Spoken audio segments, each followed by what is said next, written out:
Assalomu alaykum hammalaringizga yana bir bor. Bugun 26-mart 25-yil.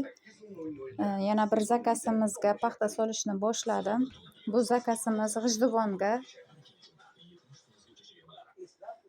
10 ta 2,5 metrlik ko'rpachamiz, 10 ta yastug'imiz. Bularni ichki hammasi matras qilinadi mana.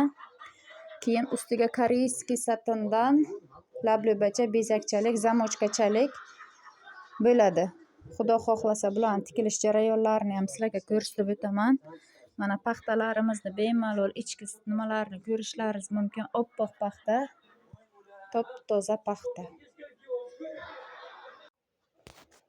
Assalomu alaykum hammalaringizga yana bir bor. Bugun 27-mart 25-yil.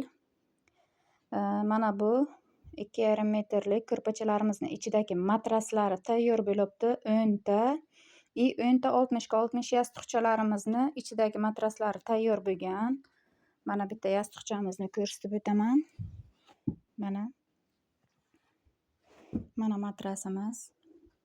Nasib bo'lsa bularni yuziga koreyskiy satinimizdan labluba, astarchalik, astari ham koreyskiy satinni o'zidan lablubalariga bezakcha urilgan, zamochkachalik chexollarini tikib sizlarga tayyor holatini ko'rsataman.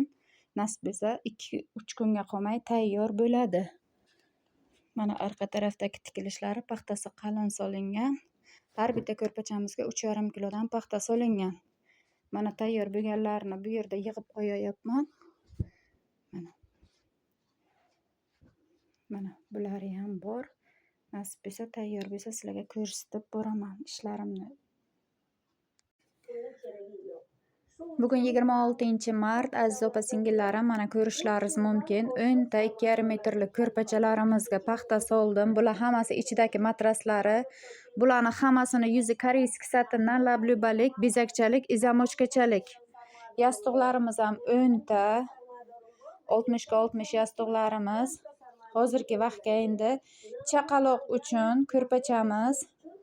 Mana ko'rishlaringiz mumkin. Averlodan chiqarilgan, kantlari qurilgan yastiqchalari bilan shuni paxtasini solyapman. Xudo xohlasa bugun bu chaqaloq ko'rpachamizni kechgacha tayyor qilib egasiga uzatishga harakat qilaman. Egasi Vobkenga.